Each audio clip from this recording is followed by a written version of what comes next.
Welcome to the show. I am Tetsuo Omega, and this is Tetsuo Loves Wrestling. I guess that's what I'm working with right now. Okay, well, nevertheless, it's a big show today. We have topics of all of the major promotions. But first, we're going to start at TNA. Now, I guess the best way to start is Rob Van Dam. Now, I don't know how much you know about Rob Van Dam, but he's got a very long lineage in wrestling, starting with the way back in the ECW heydays. Teaming up with greats like Sabu. He was amazing. He went to WWE for a stint. Now he's the grizzled veteran. But unfortunately, he does not seem like a bit grizzled veteran. He is his new gimmick or angle is the fresh teenager with a new crush. You know, it's kind of sad watching him go through this. You know, who wants to see like some perverted old man stick his tongue down some lady's throat? It's gross. You know, I can see it as when you're like a teenager and you finally get some lady to they would let you kiss her and shit like that. I don't know. It seems pretty desperate for an old man. It's sad. I'm sorry, Rob Van Dam, but I guess can't perform in the ring anymore. So you gotta show how much of a man you are by kissing on a lady. Good for you, Rob Van Dam. Good for you.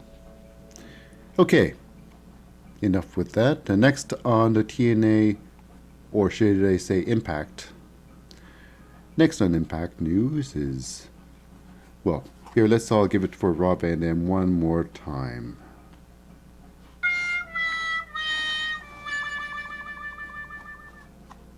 Rob Van Dam, here's to you. Okay, next on news, my news anyways, on my radar is TJ Perkins. He started off really well. That's right, TJ Perkins. Yahoo! Really well. Started really well in WWE. Cruiserweight champion, very first. Cruiserweight champion. I guess he was totally misused by WWE. He got fed up with it. And yeah, he got fed up with it, alright. So I left to greener pastures. Now, unfortunately, it is with the TNA. Impacto Wrestling. Okay. But I gotta say, I've seen this match. It was pretty amazing. He is always on top of his game, even no matter what wrestling federation is in. I can see why he made it to the WWE in the first place. He has a lot of talent. He's quite skilled. Quite a skilled wrestler, I gotta say. The TNA brightest point. He's gonna get belts there. He's gonna, at least he should do, because he's the only thing that's going on with the Impact Wrestling. So I see some belts in his future. Him and Falabam should either... They got some good chemistry going on. They bring out the best in each other, I think. They could go for a tag team championship. Individual championships. Doesn't matter. It's good for them. It's probably the best with the company right now. Right? Oh, yeah. Okay. Next on the news, AEW, All Elite Wrestling. Oh, that's right, Broken Glass. Now, there's one team I have on my mind right now. It's the team of Ray Phoenix and Pentagon Jr.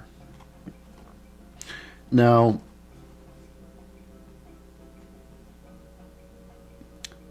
they are the Lucha Bros as a team. They are exciting to watch, perhaps. They are entertaining for sure.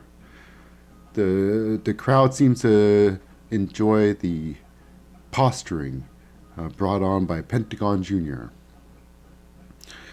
And now, I would say, as a team, Ray Phoenix and Pentagon Jr. is pretty good. I mean, otherwise, there'd just be a couple of jobbers, really. I mean, Ray Phoenix brings on the athletics, all athletics. He's a really talented man. He's a very talented wrestler. He brings it. Pentagon Jr. brings in the theatrics. He is the Santino, masked Santino of the Federation. Does he have more talent than Santino? Perhaps he's more... I guess he's more into it, maybe. He's more intense. He's more intense Santino. Okay. Now to something very serious. You know? No, I said very serious. I'm sorry. Okay. That's right. Something very serious. And that is advertising in wrestling. Now, it has to be done.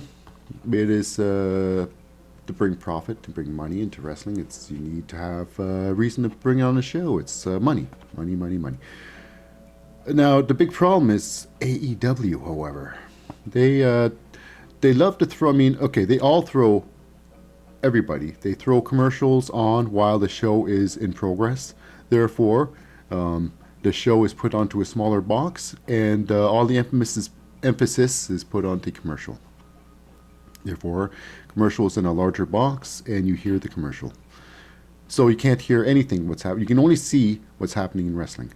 It happens all the time. It's usually during a match.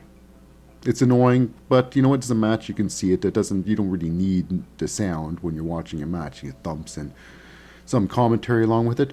But AEW, shame on you, AEW. You just have either no control or just don't care. Now, to have a commercial on during a match is one thing, but when you have it during a segment, something that, I don't know, kind of brings people along to what the match is going to be, it brings you along the storyline, progressing the segments that progress storyline.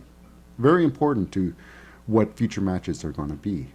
But AEW continues to throw commercial after commercial after commercial over top of these, who knows, they could be amazing vignettes and backstage controversy. Storylines. You just don't know what they're saying because they're full of commercials. It's ridiculous. Let's hope they change that in the future. Okay, right? Oh no! It won't happen. Okay, next is NXT, right? Okay.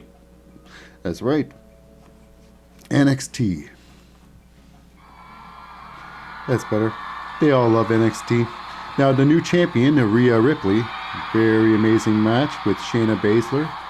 Shayna Baszler can easily have carried this belt for, who knows, as long as she wanted to, as long as she wanted to. That's, I could say that, for a very long time. But she dropped the championship to the great Rhea Ripley. She's a great spokesperson for the NXT, and she should carry it for a little while longer. Very proud of her. Very good. But what is next for Shayna Baszler? I'd say there's two separate goals, perhaps, for her. Either A, she becomes the next 3-time women's champion. I do not see her going to the main roster, not yet. I don't know. Being a main roster could... I don't think anything good can come from the main roster right now. I think the best thing, either... If Rhea Ripley is going to keep the belt for a while, I would say Shayna would team up with her friends. It's Jasmine Duke and Maria Shafir. They're not doing very well right now. Besides accompanying Miss Shayna, I don't think they've really won anything. So I think them working as a team, perhaps make them the horsemen again, or proving themselves as being horse people. Something has to be done if they want to be taken seriously, like Shayna Baszler is. But I think big things are happening, and it's exciting in NXT. Next up is Ilya Dragunov. Ilya Dragunov. No, I'm serious. Ilya Dragunov. No. I'm serious. Now, it seems like he is a puppy syndrome. He is like Chihuahua syndrome. He's a small guy, small frame, although he has a lot of muscles stacked on this frame, but he's a little guy with big muscles, so he's like a 205er, really. But he's stacked 205. So I guess because he's not a Walter, who's not completely jacked, but he is a gigantic guy, naturally a big dude. So if Walter had Ilya's muscle mass to body size, he would just be stupid. It would be ridiculous. That's what I was saying. But Ilya Dragunov, so he's a try-hard in a ring. I found myself liking that because I find when you're wrestling stiff, it may not seem fun for other wrestlers getting chopped the shit out of. Sorry, getting really chopped hard. And nevertheless, it's not that fun, but it's fun to watch. And Ilya is in the ring, doing the chops, and he was doing the chops against Imperium. And Imperium was not taking it, and you can tell. You can tell the tension in the ring was just incredible. It was really good. They hate him, and it just shows, and it made fantastic TV. Truthfully, they were really trying to hurt each other out there. Sorry, but it's fun. It's good fun. So good for you, Ilya Dragunov. You do bring out the best and worst in people. They don't like you, and you treat them like, but nevertheless, though, it brings them out the best. Now, okay. So here's to Ilya Dragunov. Good for you.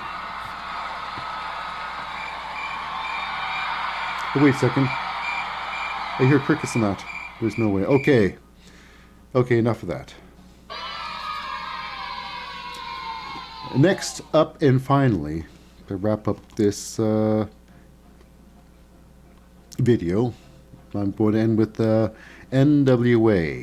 NWA Power.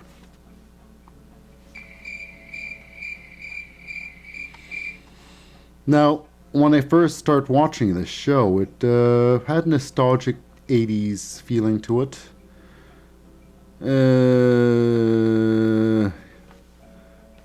Now,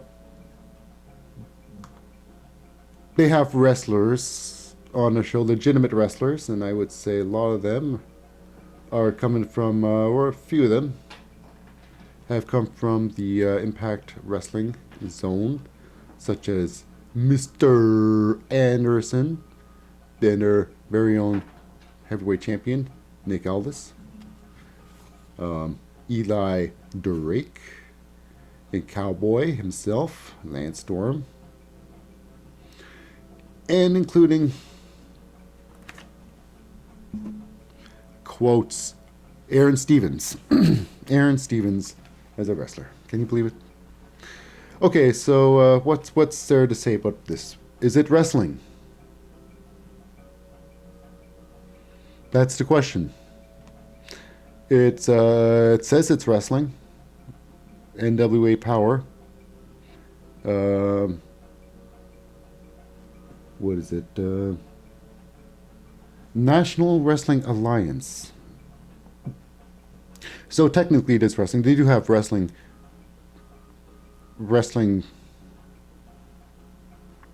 portions in the show, but It's more of a variety show, I think. I think it's like the Gong Show more than wrestling. Wrestling. Aaron Stevens is no wrestler. Oh my gosh, it is. It's.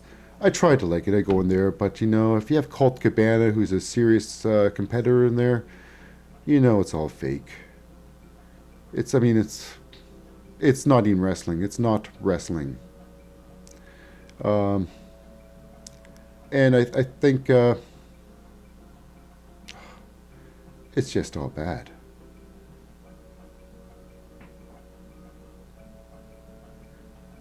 You have very little on the women's side. It's the wrestling. It's all gimmicks and showmanship. No wrestling. I mean, okay, who's their tag team champions right now? The Rock and Rollers. Really, really, it's true. It's really real. Okay, well, I hate to end with a low note. But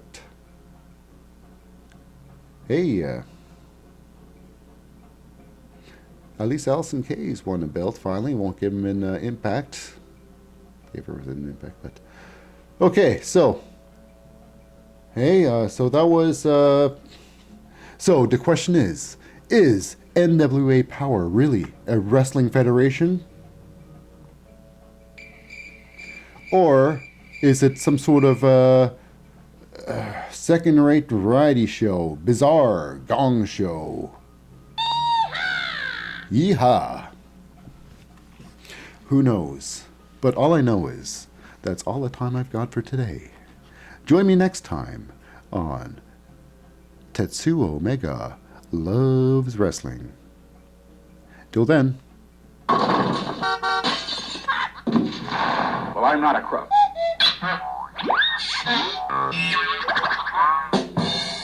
Bye now.